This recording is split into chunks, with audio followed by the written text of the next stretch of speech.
So we felt that it was kind of the right texture to use, to be able to bring up their story and to hear their voices with something that would follow throughout the film, and then to be at the end, to be able to at the same time protect their images in most of the film, so that you can have just a little bit of them at the end and have that kind of arc that brings you to life.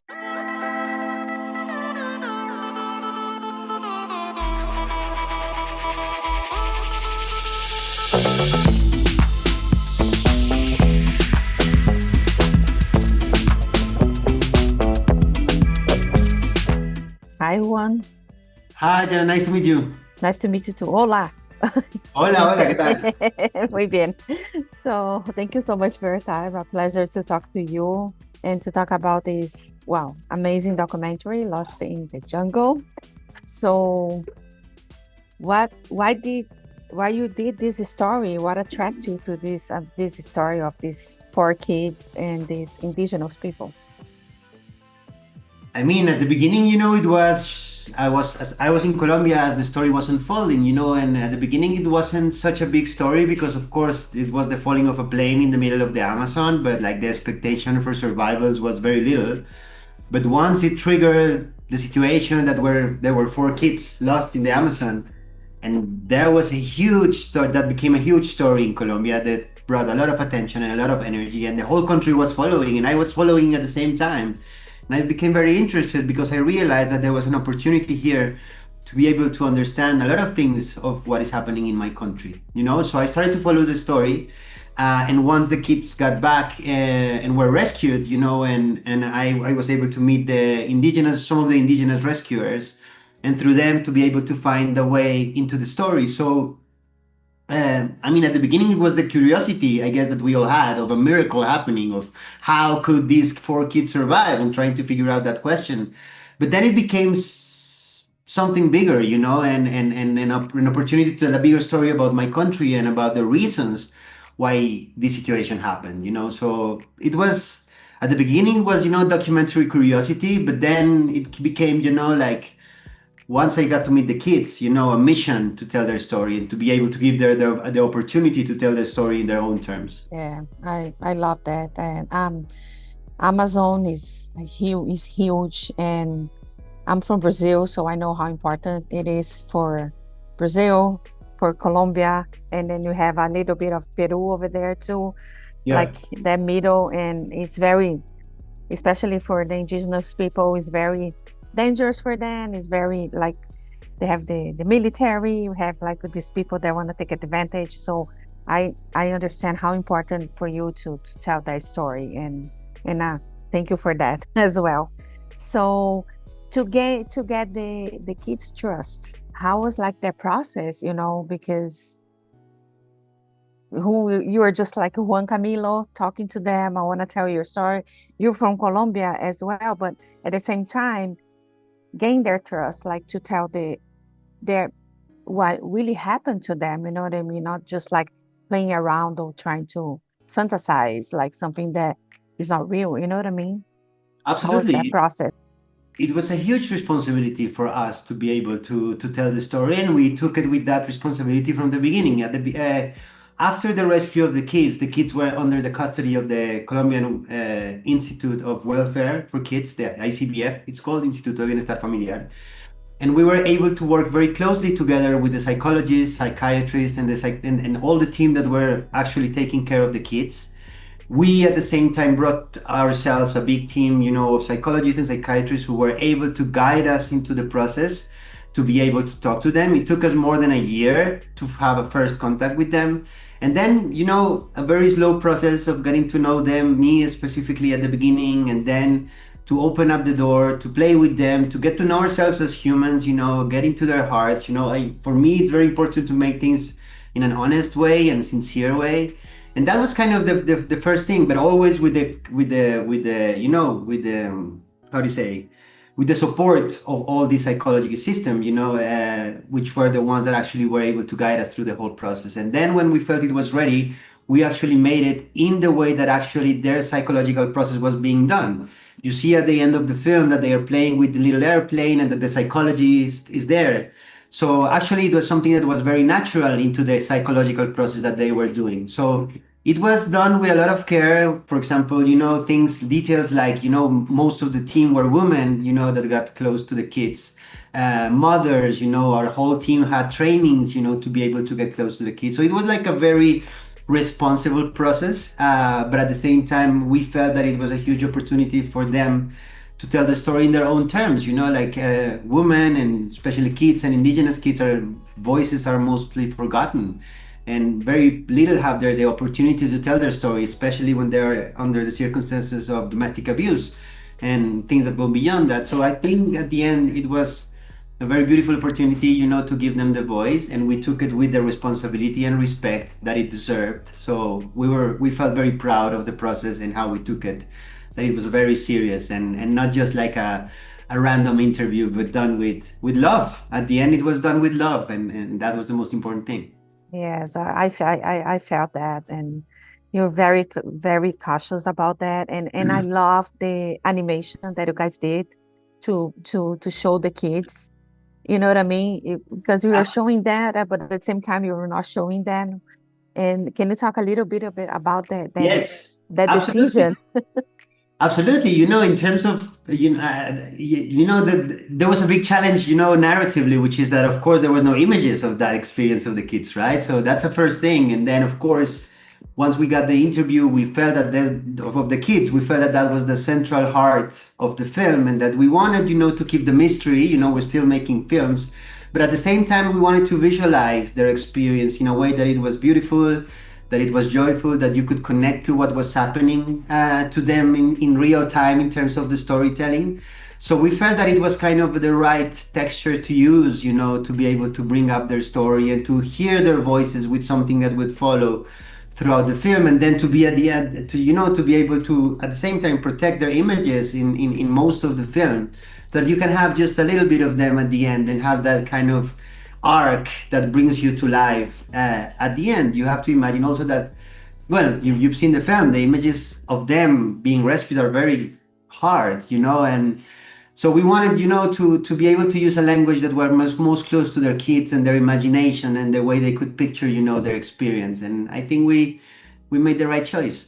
Yes, you did. I can tell you did. I was about to ask you about the archival footage. Kind of archival footage was like happened like 2 years ago almost. And but that how was like this process to get those images, you know what I mean?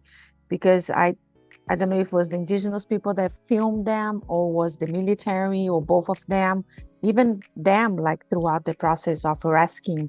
How was like this process to get those images? Well, it was both, actually. The military had some images that they had recorded through their body cams and their cell phones, and the indigenous group as well. But it was little, the amount of footage that they were actually able to capture.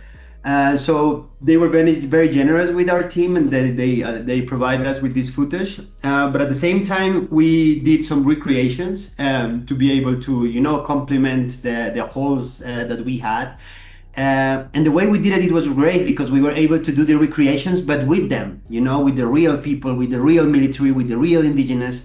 So it was kind of a way to get a very close insights to how the actual story unfolded, and to be very precise into every little aspect of their situations and how they unfolded. So I don't know if you see the little Yahe situation in that ranch, in the longhouse, like it was exactly done as it was. They were sitting in the same place as they were.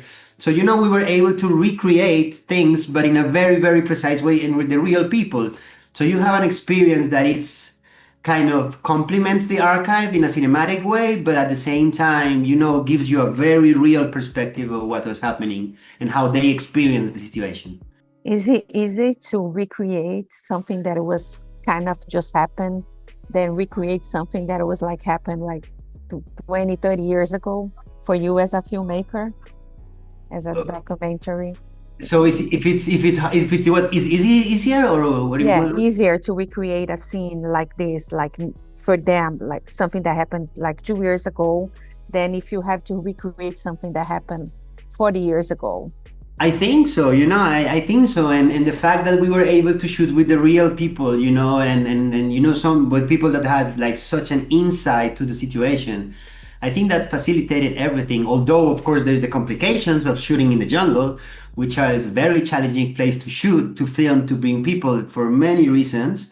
But it was, it's part of what makes our job such a fun experience and such a rich experience. So, I mean, I would love the challenge to do something that to recreate something from 30, 40 years ago. But I don't know if it's easier, but it was definitely a very powerful experience to do and to be able to be in the Amazon because the Amazon is just incredible and to be able to be there and experience it and to film with them was just amazing.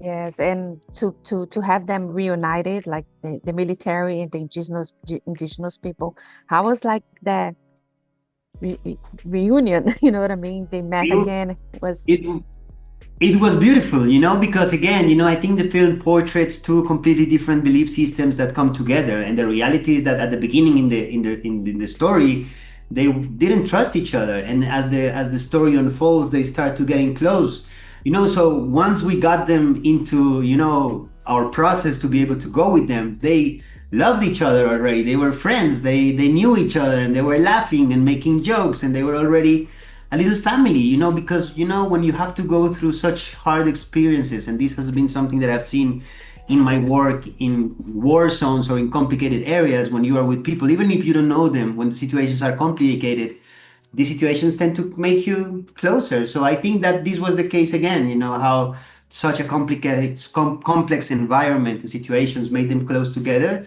And it was just beautiful to see that it is possible, like in a country like mine, to see people that just is completely different, that comes from different backgrounds, that doesn't trust each other, to be able to work together towards a common goal. So it was beautiful. I mean, I was asked before if this situation or if this whole thing had changed the situation in my country, and I don't think it did, but I just could see how in their lives it did, and in these rescuer people it did change their life.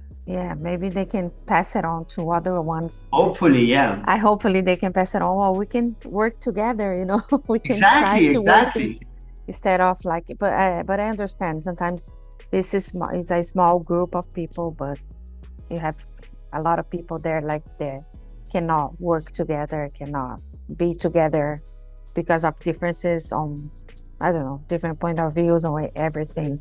Yeah. It's crazy. So you co-directed with Chai and Jimmy. How was like this collaboration with them, and how did you guys divide it? If you divided like the directing part. I mean, for me, I have to say it was like a dream come true. I've been following. I'm as a documentary filmmaker. I've been following the work of Jimmy and Chai, for a while. Oscar-winning filmmakers. I've been a fan of their films. So, when I started to make the film, there was like a good agency, we call it, because I am my agency is WME and their agency is WME. So when they put us together to work together, and for me it was just like an incredible experience to be able to work with such experienced team that has so much knowledge into how to craft a film like this one, which is so complicated, so complex in the storytelling, in the resources, in many things. But I think we managed to work together. They respected me, and they respected the fact that I was here in Colombia, that I understood, the context, that I was here to being able to guide most of the interviews, to be able to guide most of the connection with the people, the shooting process, the recreations, and most of that part. Always together working. At the same time, once we have all this stuff, footage was going to New York, and Chai is just an insanely good editor, and they have such an amazing, talented team back there that they were, like doing most of the post production and editing and all that part there. So it was like kind of a very natural way of working with them. I mean, and for me, it was like a very big learning experience in many ways. So I just feel very honored and privileged to have been able to work with such a fantastic team. Yeah, they're really good. I love all the work that they did. Yeah, Like, and sometimes they are a little crazy, like with Free Solo. yeah, And yeah, there is another one that she did is Life something that it's amazing. Like the work that they both of them yeah. do. They're incredible, and they're incredible good people, And I think that for me, it's always important to feel people that that does this for the right reasons, and I think I feel that this team does these things for the right reasons. Yeah, you also did the boy from Mandolin, the J Yeah. Balvin. I need to ask that. How was like that experience and different compared to this one, both of them? No, I mean that was something completely different. That was something completely different. It's a completely different topic. It was just like my friend Matt, Heinemann, the director, had this idea of like doing a concert film, and we had this huge team and huge things to do like a very short period of time or something, and then eventually when we arrived everything like kind of changed, and we made a completely different film in 5 days about a reggaeton superstar having a midlife crisis. So it was kind of it was fun, but very very different than this one. Yeah, this one is more difficult. The Lost in the Jungle or the Boy from Mandolin, or they have Yeah, different no, complexity. I think that's the beauty of documentaries. Every film has its own complexities, and of course, I would say, of course, this one was more challenging in many of the things. But like the Boy from Medellín, we made it in 5 days. So, well, we shot it in 5 days. We didn't make it in 5 days. So it has like everything has its different challenges. I've worked in Afghanistan, I've worked in Ukraine, I've worked in Venezuela, I've worked in many different places. I did a series about Lionel Messi, in the World Cup. So I think every project has its own challenges, and that's the reason why we keep always active and having new stuff to do. Yeah, are you already working your next one, your next documentary? Anything that you can talk about sometimes? Yeah, I mean, there is one film that is going to be premiering actually now in Toronto International Film Festival in TIFF. It's a film I did in Ukraine for 3.5 years, following a filmmaker who became a soldier. And it premiered actually in Sheffield a couple of months ago, but we were going to have a big premiere now in TIFF. And yeah, I'm working a couple of new stuff, so hopefully I can bring some news of new projects soon. Yes, yes. And what and the subjects that you're looking for, what you know, sometimes they have something common, but sometimes they don't have it. But what is the thing that you're looking for in your projects, to be more that excites you? What the type of subjects that excites you? That's a very, very interesting question. I mean, I just feel that documentary filmmaking gives you as a filmmaker the privilege to be with extraordinary people through extraordinary periods of their lives, and I feel very privileged to be able to share experience with somebody that I care. So for me, it's really not about the story or how big it is, or if it's a music or a war or anything. I just have to connect with it and feel passionate about it. But I think that for me, it's really I just want to challenge myself into doing different things. I don't want to be put in a box of just doing one kind of thing. I like to test myself to be able to be in a boat or in a war or in a concert or in a stadium or in the jungle, and be able to share experiences with kids like Leslie or with football superstars like Messi, or like it just feels life, great. So I mean, I just love my work so much, and the more different and the more beautiful and powerful they are, the better. I just feel curious. I'm not tied to anything. I'm a fan of life and humans. So whatever, just even animals, whatever. I don't have a specific thing or anything. I don't know. Just I don't know, Just instinct, I guess. Yeah, that's good. That's good. And do you have an advice to give to young kids that want to pursue a career like doing documentaries or directing movies? Any advice that you want to give to them? I think nowadays it's relatively simple to film because you have devices like phones and stuff like that give you the opportunity to actually film and produce stuff. So my only advice would be just to take the chance, to fall in love with your characters and follow them and push it, because it's not that complicated anymore to make films. And I think that having that opportunity today to have cameras in your phones and being able to find stories everywhere, it's just take the risk. You don't need money. You don't need somebody to tell you that you're doing something right or wrong. I really don't care about that. I just think that you should just take the opportunity, take your cameras and go for it, you know? Don't fear. The process is beautiful, you know, whatever the outcome is. Wow, fantastic. Juan Camilo, I want to thank you so much for your time and a lot of success and keep bringing amazing projects like you've been doing.